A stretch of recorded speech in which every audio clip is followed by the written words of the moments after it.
Welcome back to Eternal Wisdom of Bharatvarsh. Today we will try to understand about Indra. Indra, as described in ancient texts, holds a central role in the pantheon of Vedic gods and is often considered the king of the Dev or gods and the ruler of Swarg, which is heaven. However, the concept of Indra has evolved over time, and the figure is portrayed with various attributes in different scriptures, leading to debates about whether Indra is a particular individual or a title held by many. In the Rigved, the earliest of the Sanatan scriptures, Indra is depicted as a powerful and heroic deity. He is the god of thunder, lightning, storms, and rain, and his most famous feat is slaying the serpent Vritra, who personifies drought and chaos. This act of defeating Vritra, a demon who blocks the waters, symbolizes the triumph of order over chaos and life-giving rain over parched lands. Indra is invoked in numerous hymns, and he is portrayed as a mighty warrior, often leading the Dev in their battles against the Asur or demons. In these texts, Indra is seen as a specific deity, a being with distinct characteristics, immensely strong, fierce in battle, and revered for his valor. He rides a white elephant named Eravat, wields a powerful weapon called Vajra or Thunderbolt, and governs the heavens. The Veds, especially the Rigved, speak of him as a singular, personal deity who embodies a force of nature. However, in later Hindu texts, particularly in the Puran and Itihas or history, which are epic literature like the Mahabharata and Ramayana, the understanding of Indra begins to shift. While he retains his position as the king of the gods, some texts hint at the idea that Indra may not refer to a single, eternal individual, but rather to a title or office. In this view, just as humans have kings who reign for a time only to be succeeded by others, the position of Indra changes hands as cosmic time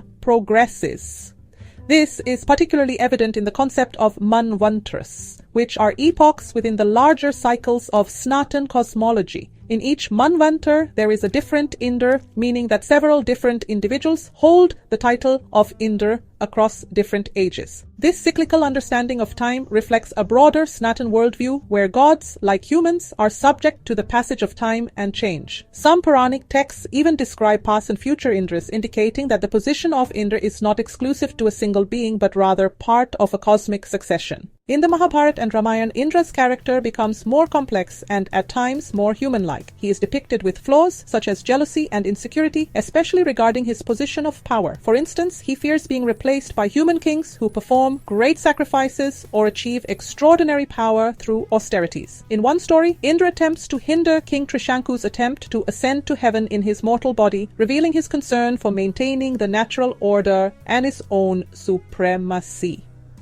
In the Bhagavad Puran, there are accounts where Indra's pride leads to conflicts, such as the famous episode where Lord Krishna lifts Mount Govardhan to protect the people of Vrindavan from the torrential rains sent by an angered Indra.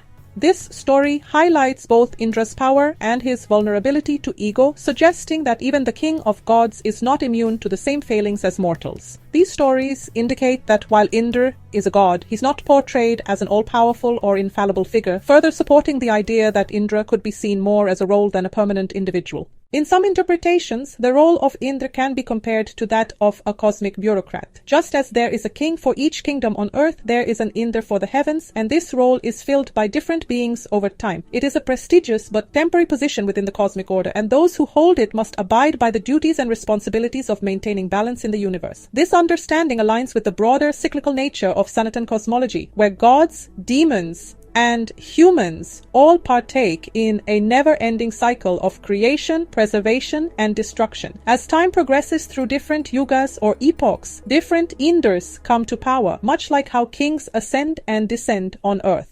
On a symbolic level, Indra can also be seen as representing the forces of nature and the human struggle against chaos. His defeat of Vritra, the serpent of drought, can be interpreted not just as a tale but as a metaphor for the eternal battle between order and disorder, prosperity and deprivation. Indra's role as the bringer of rain underscores his connection to life-giving forces, and in many ways, his victories ensure the continuation of life on earth. The title of Indra then may also signify the cosmic need for a ruler who embodies strength, leadership, and the ability to overcome obstacles for the greater good. Indra is both an individual and a title in Sanatan history, depending on the context and time period. In the Vedas, he is a specific mighty god worshipped for his valor and power. However, as Sanatan cosmology expanded and became more complex in later texts, Indra came to represent a title, a position held by various beings throughout the cycles of time. This duality reflects the richness and adaptability of Sanatan term, where gods can be both timeless archetypes and participants in the cyclical processes forces of the universe. If you learned something new or liked this video, please share and like it. Remember to subscribe to my channel. Thank you for watching.